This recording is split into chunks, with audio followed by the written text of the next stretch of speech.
Hello Cancer, welcome to Guruma Hindi tarot. और ये reading है 2024 के फर्स्ट क्वार्टर की, यानी जनवरी, फरवरी और मार्च की। ये रीडिंग लव रीडिंग है, तो इसमें मैं ये देखूंगी कि आपके रिलेशनशिप में कौन से चेंजेस आ सकते हैं, क्या आप एक्सपेक्ट कर सकते हैं फर्स्ट क्वार्टर में, और अगर आप सिंगल है तो आपके लिए क्या पॉसिबिलिटी है फर्स्ट क्वार्टर में। तो चलिए स्टार्ट करते हैं और देखते हैं क्या मैसेजेस हैं आपके लिए cancer.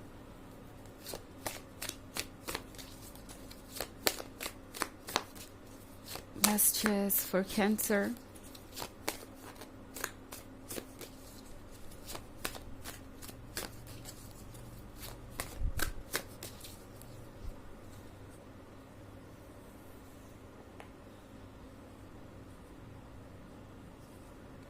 Ace of Grails, the Moon, Ten of Scepters, the Magician, and Ace of Knives. Okay, तो हमारे पास है एस ऑफ ग्रेल्स। लगता है जनवरी के स्टार्ट में आपको वो चीज़ मिल जाएगी जो आपको चाहिए, जिसका आपको इंतज़ार था लंबे समय से। ये एक ऐसी चीज़ है जो आप कब से एक्सपेक्ट कर रहे थे कि होगी होगी और अभी तक हुई नहीं थी। तो एस ऑफ ग्रेल्स के साथ जितने लोग रिलेशनशिप में हैं उन्हें कमिटमेंट मिल सकता है। फाइनली आपका रिलेशनशिप आगे बढ़ेगा। बट द मून का कार्ड मैं यहाँ देख रही हूँ, इसका मतलब है कि कुछ सवाल आपके मन में जनवरी में भी होंगे। ओके, ये कमिटमेंट मिलने के बाद भी आप सोचेंगे कि क्या ये रिलेशनशिप हमेशा के लिए है। लाइक आपको बिलीव नहीं होगा कि आप इस पर्सन पे ट्रस्ट कर सकते हैं। कोई पुरानी बात आपको याद आएगी, कोई ऐसा किस्सा जब इस पर्सन ने आपको कोई कमिटमेंट दिया और फिर उसे पूरा नहीं कर पाए और आपको एक्सक्यूजेस ही मिले हों। तो ये सारी चीज़ें आपको बॉदर कर सकती हैं जनवरी में। एस ऑफ ग्रेल्स होने के बाद भी आप सोचते रहेंगे कि क्या आप इस पर्सन पे ट्रस्ट कर सकते हैं। टेन ऑफ सेप्टर्स आपसे कह रहा है कि अपार्ट फ्रॉम दिस रिलेशनशिप आपके लाइफ में और भी बहुत कुछ चल रहा है। ओके, और अगर आप इस एस ऑफ ग्रेल्स को एक्सेप्ट करना चाहते हैं तो ज़रूर कीजिए, मगर उससे पहले एक चीज़ आपको समझना ज़रूरी है कि इस रिलेशनशिप की जिम्मेदारी सिर्फ आपकी नहीं है और आप ये बोझ कैरी नहीं कर सकते लंबे समय तक। ओके, आप इस बोझ को कैरी कर रहे हैं एंड जनवरी में यूनिवर्स आपसे कह रहा है कि दूसरों की एक्सपेक्टेशन को अपनी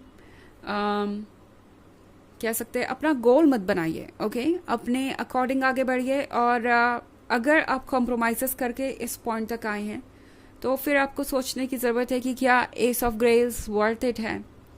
हो सकता है इस पर्सन की आगे भी आपसे कुछ एक्सपेक्टेशन हो। ये पर्सन आपसे कहेगा कि वो आपको कमिटमेंट देंगे, मगर आपको सो एंड सो चेंजेस करने पड़ेंगे अपने लाइफ में और बहुत सारी चीज़ों को उनके अकॉर्डिंग बदलना पड़ेगा। तो ये सारी चीज़ आपको परेशान कर सकती है। कभी कभी ऐसा होता है कि कोई चीज़ हम वाकई बहुत दिल से चाहते हैं और फिर वो हमें मिल भी जाती है एंड उसके बाद हमें लगता है कि शायद ये सही फैसला नहीं था और ये पर्सन या ये चीज़ हमारे लिए सही नहीं है। तो वैसी कोई फीलिंग जनवरी में आपके मन में हो सकती है। अगर आप सिंगल है तो एस ऑफ ग्रेल्स का मतलब है कि आपको एक नया रिलेशनशिप मिलेगा, एक नया पर्सन आपके लाइफ में आ सकता है एंड वो पर्सन शायद इस वक्त बहुत ज़्यादा अच्छे स्टेट ऑफ माइंड में नहीं है। द मून के साथ वो पर्सन शायद किसी बात को लेके स्ट्रगल कर रहा है, बहुत परेशान है एंड पास्ट से कोई पेन कैरी कर रहा है। इस पेन को कम करना ज़रूरी है और इस पर्सन को समझना ज़रूरी होगा। आप जिससे भी मिलेंगे वो पर्सन अच्छा होगा, बट शायद कुछ चीज़ें ऐसी हैं जो कुछ वक्त लेगी हील करने में। ये पर्सन आपको उस पॉइंट पे मिलेगा जब आपको लगेगा कि उन्हें संभलने की ज़रूरत है और आपको उनकी मदद करने की ज़रूरत है।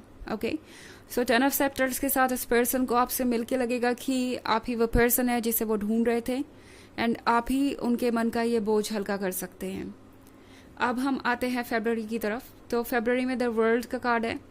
द वर्ल्ड के कार्ड के साथ जो लोग ऑलरेडी रिलेशनशिप में हैं उन्हें लगेगा कि वो अपने आप को पुश करते जा रहे हैं, वो एक तरीके से हर तरीके की टॉक्सिक बिहेवियर को इग्नोर कर रहे हैं, हर चीज़ को इग्नोर करने के बाद भी इस रिलेशनशिप में उन्हें वो खुशी महसूस नहीं हो रही जो वो महसूस करना चाहते हैं। तो टैरो आपसे कह रहा है कि सोचिए इस बारे में। ओके, एस ऑफ नाइफ्स का कार्ड हमें कभी कभी साइलेंट रहने की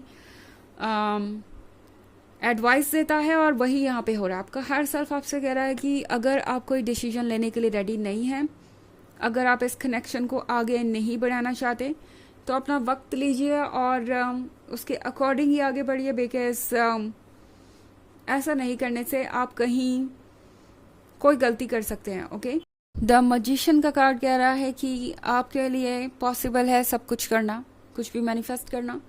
तो आपको किसी बात से परेशान होने की ज़रूरत नहीं, किसी बात से घबराने की ज़रूरत नहीं। एंड जो मन में आए वो कहिए, जो मन में आए वो करिए, एंड हर चीज़ आपके अकॉर्डिंग मैनिफेस्ट होगी। ओके, ज़रूरी नहीं कि जो भी आपके सामने है आपको एक्सेप्ट करना ही है। एंड एस ऑफ नाइफ्स के साथ हो सकता है अगर आप एक नया रिलेशनशिप स्टार्ट करें जनवरी में, तो कुछ समय का साइलेंस हो। वो इसलिए होगा क्योंकि ये पर्सन अभी भी कुछ चीज़ों से डील कर रहा है, उन्हें आपके साथ ये रिलेशनशिप चाहिए, बट कभी कभी ये पर्सन थोड़ा कंफ्यूज हो सकता है कि क्या वो इसके लिए रेडी है। ओके, इस पर्सन को ऐसा लग सकता है कि वो आपके साथ जस्टिस नहीं कर रहे हैं या फिर अपना 100% नहीं दे पा रहे हैं, तो इसलिए भी एक कॉम्प्लिकेशंस हो सकती हैं। हालांकि ये एक जनरल रीडिंग है, ये सबसे रेजोनेट नहीं करेगी। एनर्जी रिवर्स हो सकती है अगर आप क्रॉस वॉचर हैं।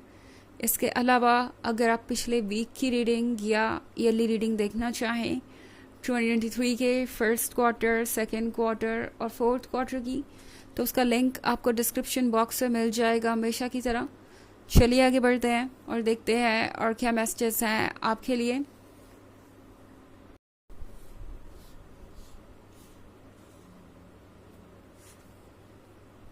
Five of Knives, Eight of Knives, and Eight of Scepters.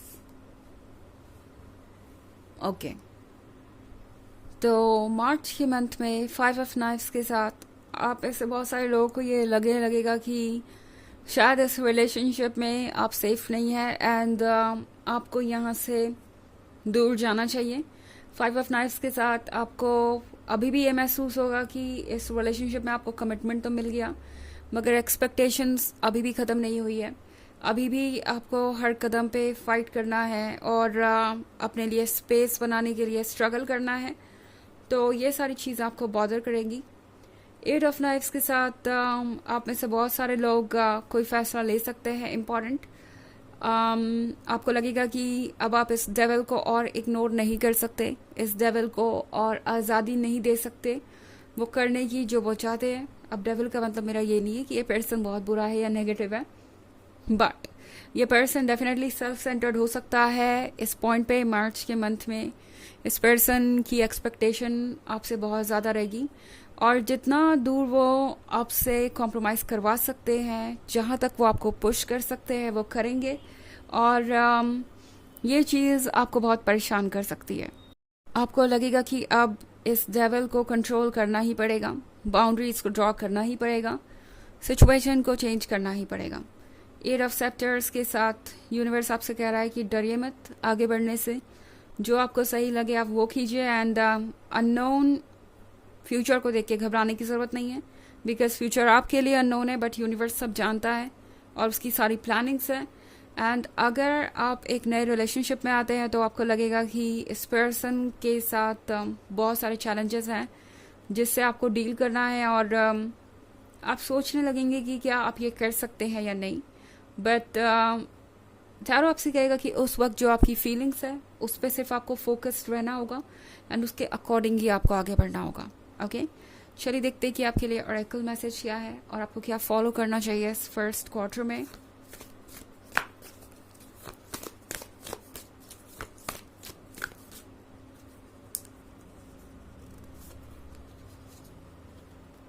इमरामा, where are you being called to journey to.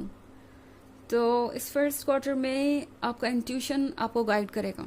Okay, आपको बार बार लगेगा कि आपको कुछ करना चाहिए, बार बार मैसेजेस आपको मिलेंगे, यूनिवर्स के किसी भी तरीके से मिल सकते हैं, कोई स्ट्रेंजर आपको कोई एडवाइस दे सकता है, बहुत सारे लोग एक ही बात रिपीट कर सकते हैं, कोई मैसेज आपको सोशल मीडिया के थ्रू बार बार शो हो सकता है।